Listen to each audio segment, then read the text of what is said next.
ये देख लीजिए देश की बच्चियां और देश की माएँ। अभी इस बच्ची ने बताया कि उसके पिता का कसूर क्या है कि उसने कुलदीप सिंह सेंगर की जो ये पीड़िता है उसकी मदद के लिए मदद करने की जुर्रत की, तो उसका भी परिवार पूरा ख़त्म। और ये हालत और ये सारे देश के गुंडे जो हैं वो इस बच्ची के पीछे पड़े हैं और इस बच्ची के पिता के और इसके इन छोटे छोटे बच्चों के पीछे पड़े हैं। इनको ऐसी ऐसी गालियां दी जा रही हैं जो कि मोदी जी की माँ को भी नहीं दी गई। क्या ये देश के मालिक नहीं है?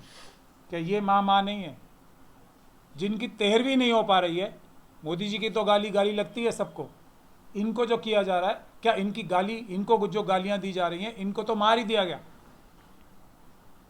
ट्रक ड्राइवर वो हत्या थी, इनका वो भी केस ठीक से नहीं लड़ा गया, सीबीआई उसमें भी मिली हुई थी। तो आज ये मेरे पास आई हैं, अब इनका मैं केस लूंगा, लेकिन कितने पीड़ितों को हमारा एक ऑफिस न्याय दिलवा सकता है? मोदी जी क्या कर रहे हैं, अमित शाह साहब क्या कर रहे हैं, होम मिनिस्टर है ना। ये बच्चियां नहीं हैं, इनको भी पैलेट गन चलवा लें, इनको भी गोली मरवा लें, इनका भी कोई कसूर बता दें। इनके पीछे क्यों पड़ी हुई है पुलिस? इनके पीछे भी और इनके पीछे सिक्योरिटी, जो इनको सिक्योरिटी सीआरपीएफ से दी गई है, अब वो इनसे ही आप पूछ लें, पूछना चाहते हैं तो ये बंधक हैं सिक्योरिटी के या ये सिक्योरिटी ने इनकी सिक्योरिटी कर रही है? ये बताएंगे कि यहां जाओगे यहां नहीं जाओगे, ये क्या बंदी हैं? तो ये हालात हैं।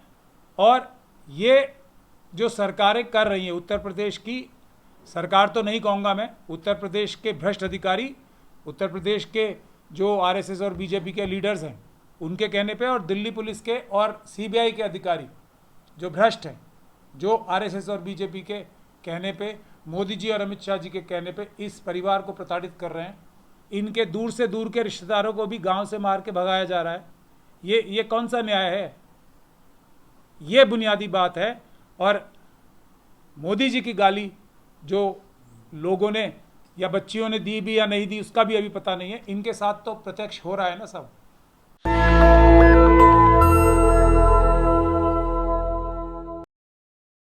मैं उन्नाव रेप विक्टिम, मैं सभी मीडिया भाई बंधुओं से यही कहना चाह रही हूँ, क्योंकि डर तो है ही है।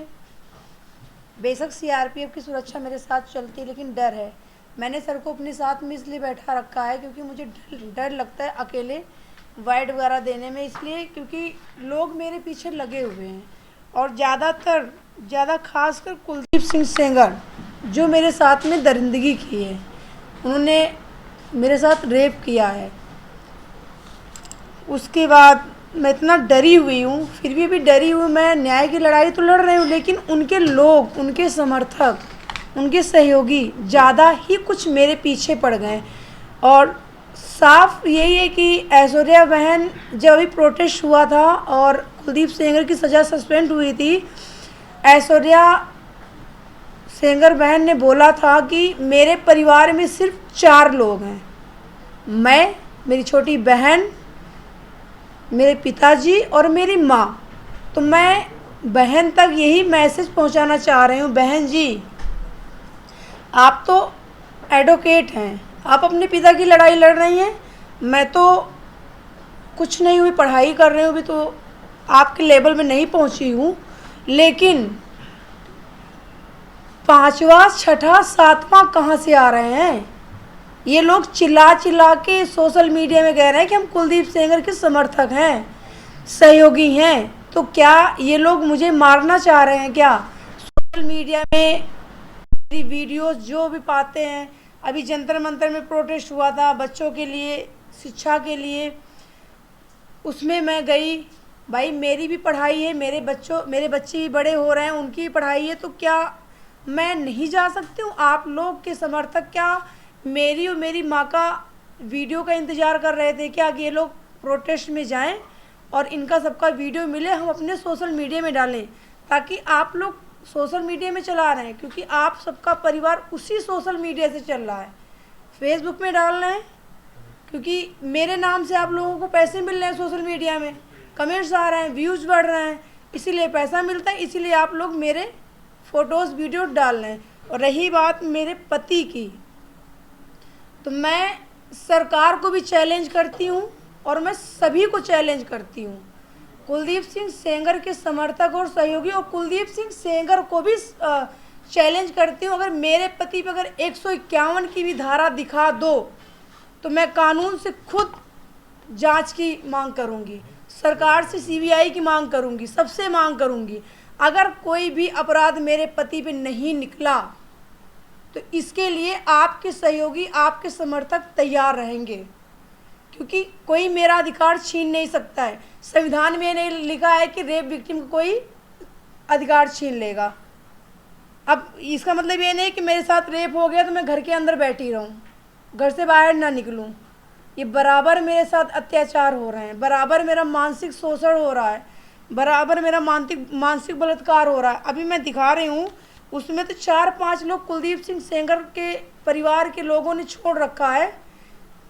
नंबर 1 दीपक सिंह जो क्वेडरा के हैं, उनके ऊपर इतनी सारी एफआईआर हैं, उनका ये गैंग है, उनके ऊपर 8 मुकदमे हैं।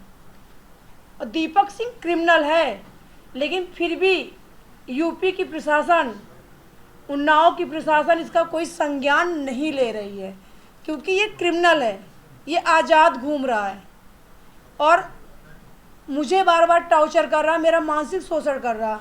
मैं तो कहती हूँ कि जब मैंने इसको मामा बोला था, एक टाइम था जब कुलदीप सेंगर की सज़ा सस्पेंड हुई थी, मैंने इसको मामा बोला था, इसने अपने सोशल मीडिया में मेरी रिकॉर्डिंग वायरल कर दी थी। और मैं फिर से कह रही हूँ, मैंने इसको दोबारा ये जब मेरे खिलाफ़ डालने लगा अपने सोशल मीडिया में, मैंने इसको खुद फ़ोन किया है। मैं इस चीज़ का साक्ष्य दे सकती हूँ, मेरे पास ऑन द रिकॉर्डिंग मेरे पास में है, जो बातें हुई हैं मेरे पास सारी रिकॉर्डिंग है। ये बोल रहा कि हमें धमकी दे रही, इसमें बात आई थी बच्चों की, बोला आप बच्चे की कसम खा जाओ अपने कि तुम्हारे साथ में कुलदीप सेंगर ने रेप किया है नहीं किया।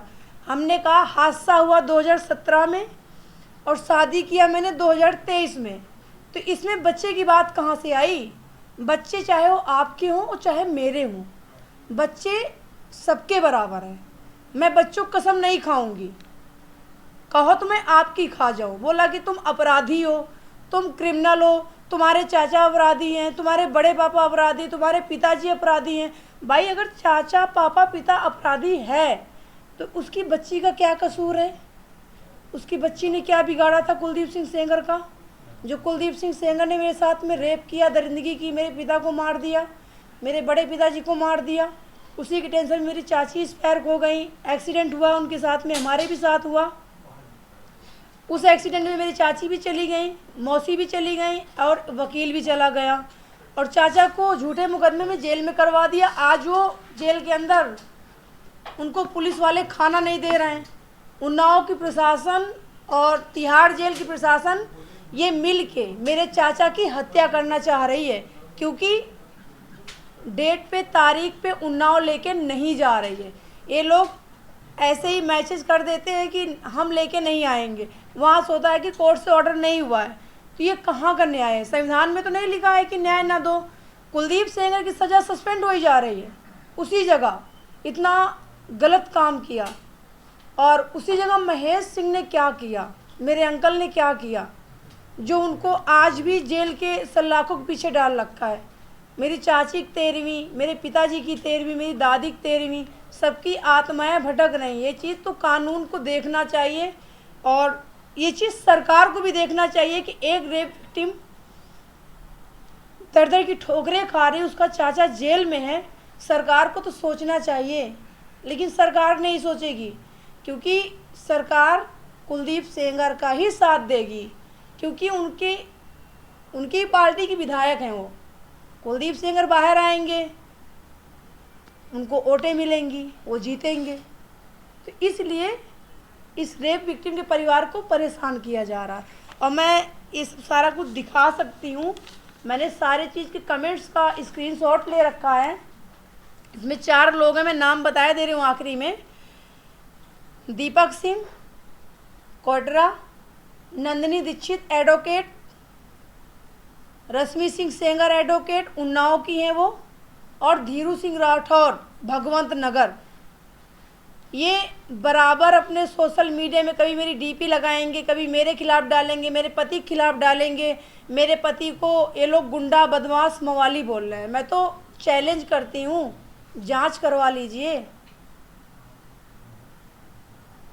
और मैं यही कहना चाह रही हूँ कि हमें न्याय दिया जाए और मेरे अंकल को भी न्याय दिया जाए। जो अभी सुनवाई नहीं हो रही है, उनकी जल्द से जल्द सुनवाई हो। जो भी ये देख लीजिए देश की बच्चियां और देश की माएँ। अभी इस बच्ची ने बताया कि उसके पिता का कसूर क्या है कि उसने कुलदीप सिंह सेंगर की जो ये पीड़िता है उसकी मदद के लिए मदद करने की जुर्रत की, तो उसका भी परिवार पूरा ख़त्म। और ये हालत और ये सारे देश के गुंडे जो हैं वो इस बच्ची के पीछे पड़े हैं और इस बच्ची के पिता के और इसके इन छोटे छोटे बच्चों के पीछे पड़े हैं। इनको ऐसी ऐसी गालियां दी जा रही हैं जो कि मोदी जी की माँ को भी नहीं दी गई। क्या ये देश के मालिक नहीं है? क्या ये माँ नहीं है? जिनकी 13वीं नहीं हो पा रही है। मोदी जी की तो गाली लगती है सबको। इनको जो किया जा रहा है, क्या इनकी गाली, इनको जो गालियां दी जा रही हैं, इनको तो मार ही दिया गया। ट्रक ड्राइवर, वो हत्या थी, इनका वो भी केस ठीक से नहीं लड़ा गया, सीबीआई उसमें भी मिली हुई थी। तो आज ये मेरे पास आई हैं, अब इनका मैं केस लूंगा। लेकिन कितने पीड़ितों को हमारा एक ऑफिस न्याय दिलवा सकता है? मोदी जी क्या कर रहे हैं? अमित शाह साहब क्या कर रहे हैं? होम मिनिस्टर है ना। ये बच्चियां नहीं हैं। इनको भी पैलेट गन चलवा लें, इनको भी गोली मरवा लें, इनका भी कोई कसूर बता दें। इनके पीछे क्यों पड़ी हुई है पुलिस? इनके पीछे भी और इनके पीछे सिक्योरिटी, जो इनको सिक्योरिटी सीआरपीएफ से दी गई है, अब वो इनसे ही आप पूछ लें। पूछना चाहते हैं तो ये बंधक हैं सिक्योरिटी के या ये सिक्योरिटी इन्हें इनकी सिक्योरिटी कर रही है? ये बताएंगे कि यहाँ जाओगे, यहाँ नहीं जाओगे। ये क्या बंदी हैं? तो ये हालात हैं। और ये जो सरकारें कर रही हैं, उत्तर प्रदेश की सरकार तो नहीं कहूँगा मैं, उत्तर प्रदेश के भ्रष्ट अधिकारी, उत्तर प्रदेश के जो आरएसएस और बीजेपी के लीडर्स हैं उनके कहने पे, और दिल्ली पुलिस के और सीबीआई के अधिकारी जो भ्रष्ट हैं, जो आरएसएस और बीजेपी के कहने पे, मोदी जी और अमित शाह जी के कहने पे इस परिवार को प्रताड़ित कर रहे हैं। इनके दूर से दूर के रिश्तेदारों को भी गांव से मार के भगाया जा रहा है। ये कौन सा न्याय है? ये बुनियादी बात है। और मोदी जी की गाली जो लोगों ने या बच्चियों ने दी भी या नहीं दी उसका भी अभी पता नहीं है। इनके साथ तो प्रत्यक्ष हो रहा है ना सब। तो इनके लिए भी देश की जनता को कुछ करना चाहिए। मैं तो यही गुजारिश करूंगा कि जब तक ऐसी बच्चियों को नहीं बचाया जाएगा, ये भी जिम्मेदारी हमारे देश के नौजवानों की है, क्योंकि आरएसएस और बीजेपी से पीड़ित सिर्फ वही नहीं है, ऐसे लोग भी हैं जो कि लाखों की संख्या में हैं, कम से कम ऐसे परिवार। उनकी भी आवाज़ मेरे ख्याल से उठाई जानी चाहिए। अब आप कोई सवाल पूछना चाहें इनसे तो पूछ सकते हैं।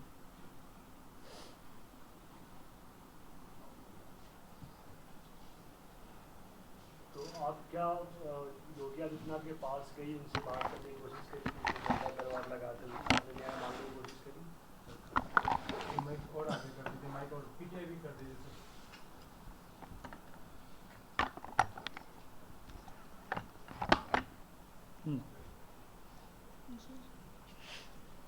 मैं ये कह रहा था कि आप क्या सरकार के पास गई न्याय के लिए? ये सारे सबूत हैं, अभी तक कोई जवाब नहीं आया। जो आशा सिंह ने सब जगह भेजा है, ये सबूत है, देख लो।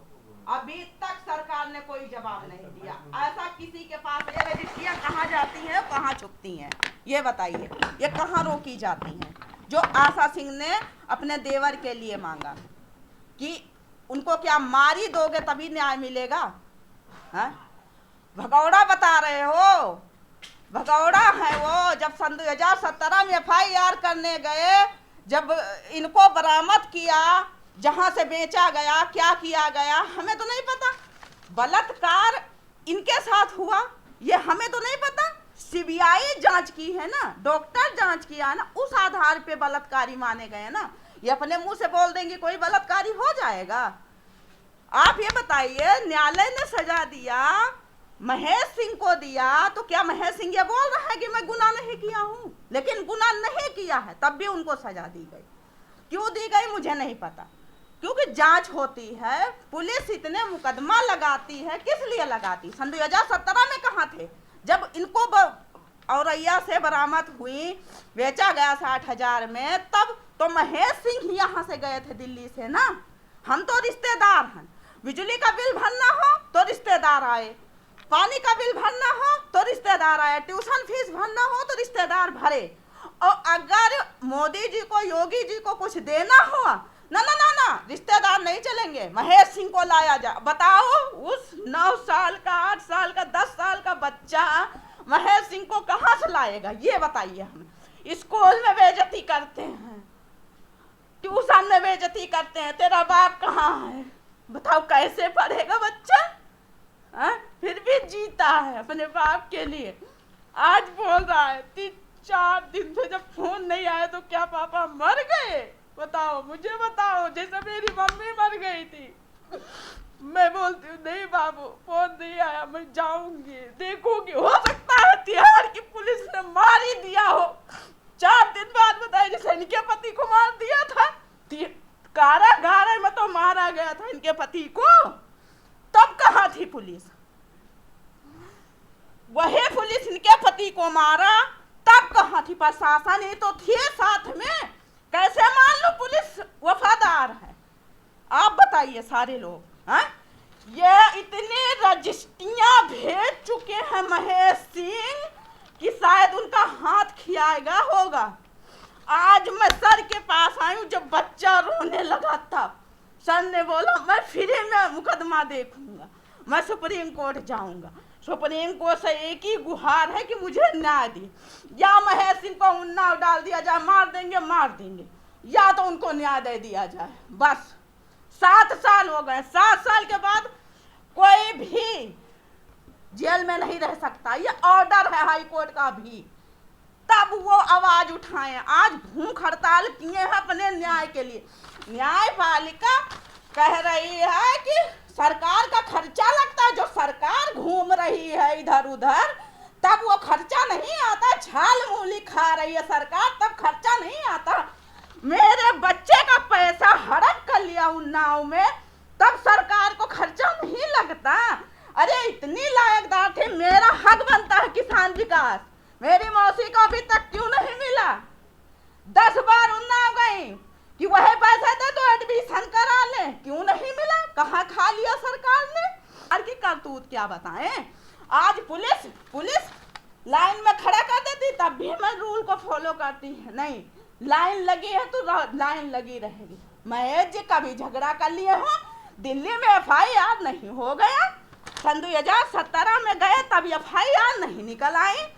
होली त्योहार में जाते थे, वीडियो है, उनको निकलने तो देना सरकार, गवर्नमेंट ही तो नहीं निकलने दे रहे। कहीं इनकी करतूत न बता दे, कौन हत्यारा नहीं है? जो शरीफ बता रहे हैं कौन हत्यारा नहीं है उन्नाव का, रिकॉर्ड उठा के देख लीजिए। अब मुझे मरने से डर नहीं लगता, आज मरेंगे, जिस दिन महेश सिंह मरेंगे उस दिन मरेंगे। जिम्मेदार न्यायालय भी होगी, क्योंकि न्यायालय को सोचना चाहिए। आज 6 साल से गवाही क्यों नहीं करा पा रही है? न्यायालय कहाँ सो रही है भाई? न्यायालय पर जब बात आएगी, जब अंग्रेजों ने अत्याचार किया तो बाबा साहब ने संविधान बनाया।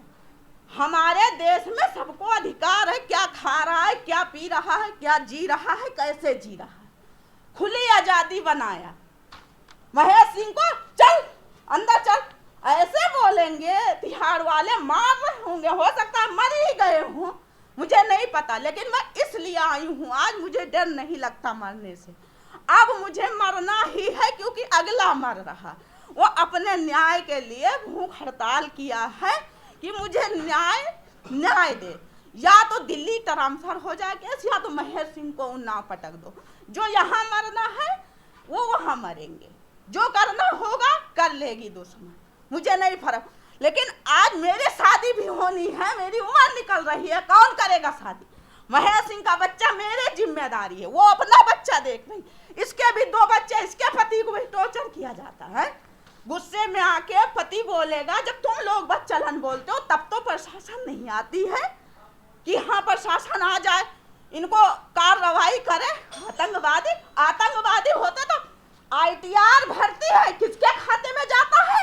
सरकार तो सरकार सो रही है, ITR तो जाती है ना कि महेश सिंह इतना बड़ा बिजनेस चला रहा है। क्यों चला रहा था?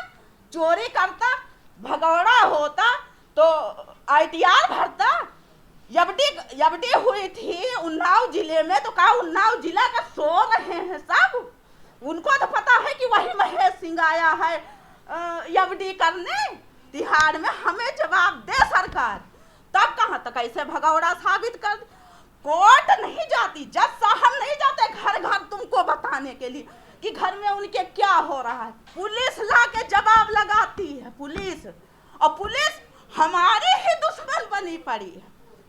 2 बार चोरियां हुई, मेरे घर पे गुंडे आए, FIR दर्ज कराया, आज तक पुलिस नहीं आई। और बताओ पुलिस खिलाफ क्यों हो रही? क्या मेरी सरकार नहीं है?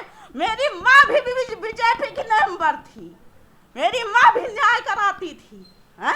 मैं भी एक मेंबर थी BJP की, आज भी हूँ। कांग्रेस की राहुल भैया जब सबूत लाते हैं तो उनको देशद्रोही बना दिया। ये कितना चोर है? प्रियंका दीदी लाती हैं न्याय ढूंढ के तो उनको भगैड़ू बता देते हैं। ये कितने ईमानदार हैं? सब चोर बसे हैं, सब बलात्कारी बसे हैं। और बताओ है क्या है ये देश का न्याय? ये हमारे देश का संविधान है? आप ही लोग बताइए, पूरी जनता बताइए। इसीलिए आज हम मीडिया में आए, क्योंकि हमारे पास कोई ऑप्शन नहीं है। ये देश बताए कितने बलात्कारी, कितने आतंकी, कितने मर्डरी सब बाहर घूम रहे हैं। नाम नहीं लूंगी, नहीं कल नोटिस आ जाएगी मेरे घर पे BJP सरकार की। नाम लिया, नोटिस आ गई, चलो पहले इसको अंदर करे, फिर आवाज उठाने वाला कोई नहीं रहेगा। महेश सिंह के परिवार को आराम से मरवा सकेंगे। है? अगर महेश सिंह को कुछ भी हुआ, न्यायालय जिम्मेदार होगी, सरकार जिम्मेदार होगा, और ये प्रशासन जिम्मेदार होगी। उत्तर प्रदेश और दिल्ली दोनों जिम्मेदार होंगे। आज 13 तारीख से वो न्याय नहीं पाए हैं, इसलिए वो मर रहे हैं। जैसे कल मरना है उन्होंने लिख के दे दिया है। अभी इतनी जगह रजिस्ट्री गई, कहाँ से हैं आप ही बताइए सारे लोग। तो उनकी आवाज़ उनका संदेश मुझे क्यों बताना पड़ रहा है? क्योंकि मैं उनका बच्चा देखती हूँ। उनका संदेश इसलिए बताना पड़ता है क्योंकि वो जेल में है। वो आवाज़ नहीं, पर पुलिस बनने नहीं देगी, मिलने तक नहीं देती। और बताओ, तो मुझे उनकी आवाज़ बन के खड़ा होना पड़ा है। मैंने नमक खाया है, कुलदीप सेंगर हुआ चाहे जय हुआ, उनका नमक उनके लोगों ने खाया है। हमने इनका नमक खाया। हम इनकी आवाज बन के खड़े होएंगे। हमें सरकार न्याय दे, हमें सुप्रीम कोर्ट जांच करे इसकी कि इतनी गद्दारी यूपी में क्यों हो रही है, ये बताया जाए। क्योंकि हाई कोर्ट का ऑर्डर है 7 साल के बाद किसी को जेल में। अभी देखो निर्दोष कितने सालों से जेल काटा, 25 साल से, उसको आखिरी में न्याय मिला? क्या मिला? कुछ नहीं, उसकी तो पूरी जीवन वेस्ट। ये सरकार, इसलिए इनकी आवाज बन के खड़ा होना पड़ा, क्योंकि एक बच्चा रो रहा है, स्कूल नहीं जा रहा, ट्यूशन नहीं जा, 4 दिन से उसके बाप का फोन नहीं आया। बस एक ही सवाल है, मर गए पापा, अब कोई नहीं है, स्कूल ट्यूशन से निकाल दिया गया। बताओ क्या करें, कहाँ जाए?